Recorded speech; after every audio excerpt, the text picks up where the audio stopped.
Oi, tudo bem? É um prazer falar com vocês. Meu nome é Otávio Antunes, sou jornalista, coordeno o núcleo de comunicação aqui da Fundação Perseu Abramo.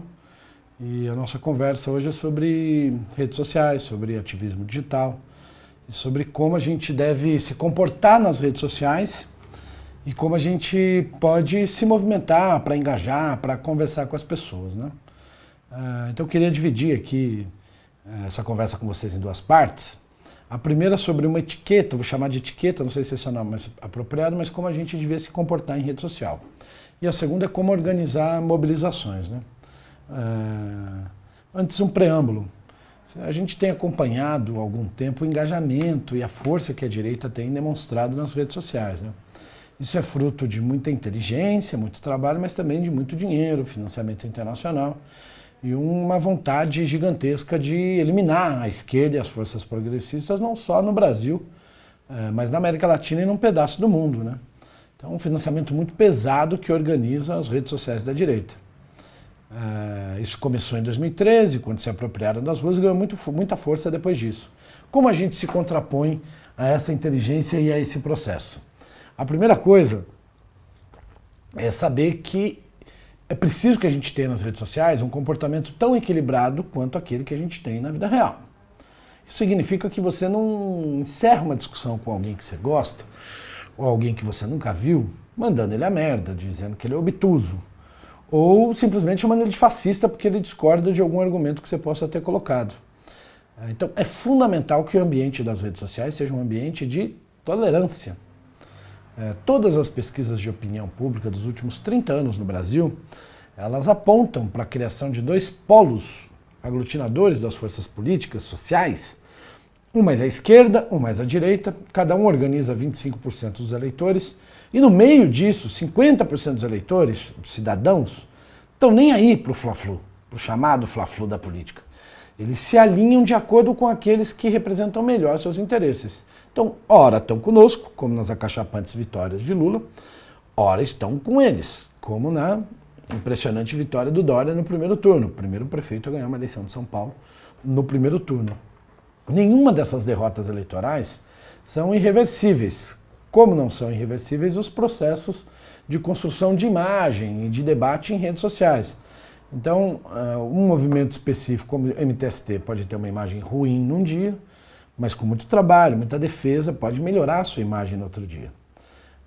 Lembremos que os movimentos sociais, partidos de esquerda, mais uma vez, estão em constante ataque, não só em redes sociais, mas pela grande imprensa.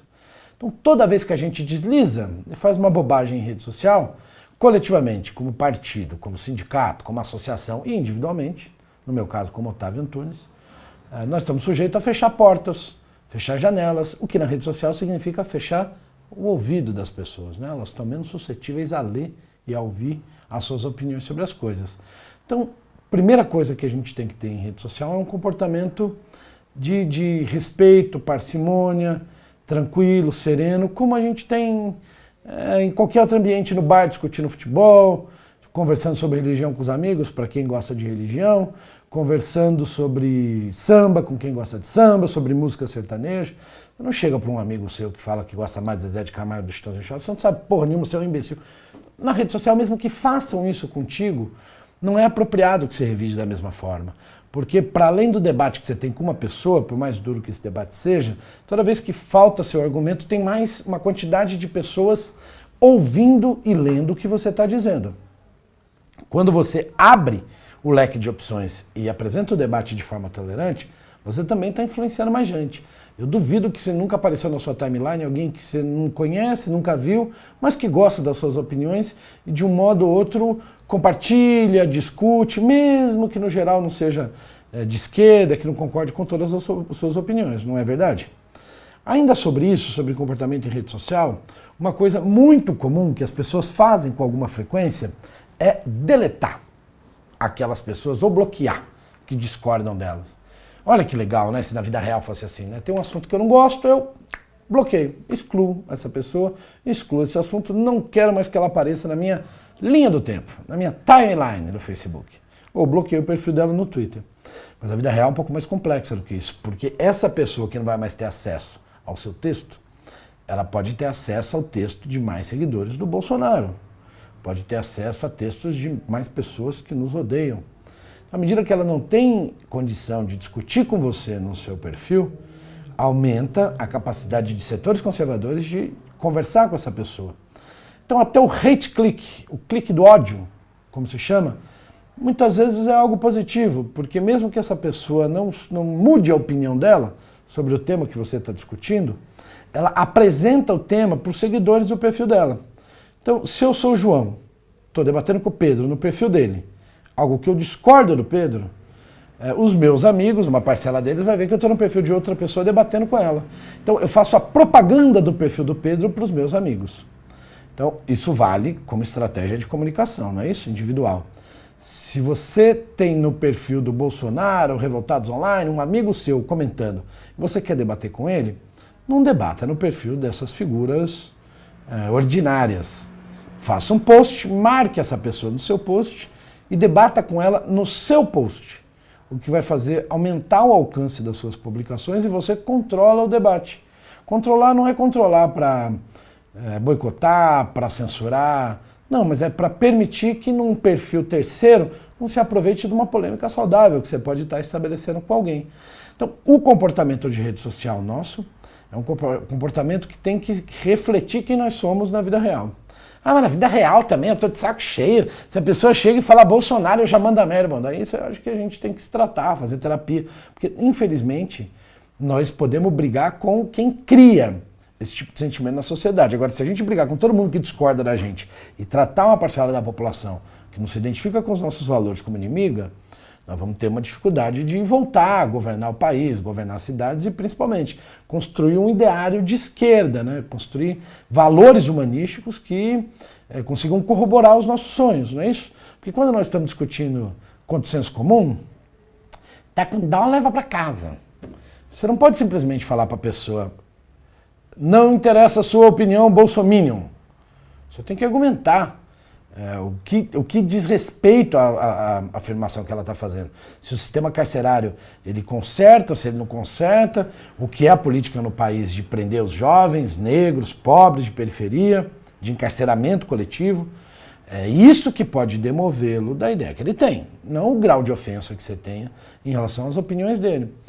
Isso na vida real muitas vezes se resolve mais fácil, né? Porque o ambiente da rede social é um ambiente que você fala, fica esperando a resposta. Às vezes a pessoa respondeu dando risada, mas parece ali no texto que ela está te mandando para aquele lugar. Então você já sobe um tom acima. Muitas vezes esse tom não sobrevive a 10 minutos de conversa pessoalmente, né? Onde existe um ambiente de tolerância, de respeito, as pessoas conseguem conversar um pouquinho mais. Então, de modo geral, o conselho que eu dou para quem tem um comportamento em rede social mais agressivo é ter calma. E tentar se comportar no ambiente virtual como se comporta no ambiente real, né?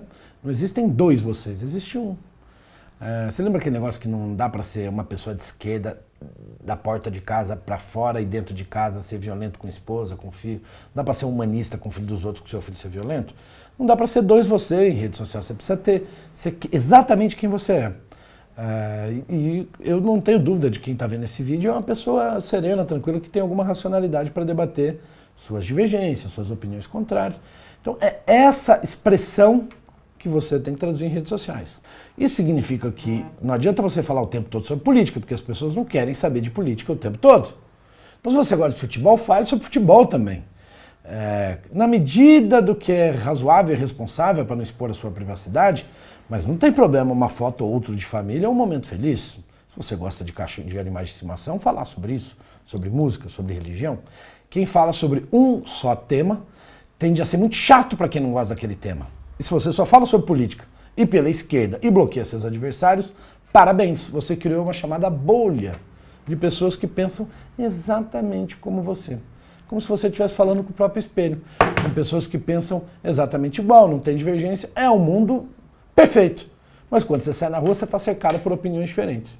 Então, o último erro dos perfis pessoais é a construção inconsciente da própria bolha, né? Bloqueia todo mundo que a gente não gosta, só fala sobre política, está no universo cercado por pessoas que pensam igual a você. Saindo disso, que eu considero o tema mais importante, e abrindo um segundo tema que é a mobilização, que eu espero que a gente possa falar mais uma segunda aula, numa segunda conversa, Com essa lógica, você organiza muito melhor a mobilização em rede. Você tem um tema que você gosta, seja ele qual for, contra a reforma da Previdência, contra a reforma trabalhista, por mais reforma agrária, fica muito fácil você sendo uma autoridade de rede, ou tendo uma posição tranquila no debate, engajar mais pessoas. E tem várias estratégias para que se faça isso. Desde pequenos textos que podem circular por WhatsApp, Facebook, listas de transmissão e grupos no WhatsApp, onde você pede para que as pessoas compartilhem isso no Facebook e no Twitter, até o contato pelo Messenger do Facebook, com um abaixo-assinado virtual e outras formas de mobilização social. O importante, nós vamos tratar disso com mais profundidade numa próxima aula, o importante é ter credibilidade, não só no tema que você defende, mas no conjunto de informações que você tem para defender esse tema. E a partir disso, ter uma disciplina para disseminar o conteúdo. Seja por grupos de WhatsApp, Telegram, Facebook, mas mobilizar, dialogar com as pessoas. Por melhor que você ache que você escreve, que seja seu texto, ou por mais justa que seja a sua causa, se você não se relacionar com outras pessoas na rede, essa causa tende a não prosperar no universo digital. Então é preciso que você se engaje nela, assim como você se engaja fora das redes sociais. Por hoje é isso. Muito obrigado. Até a próxima.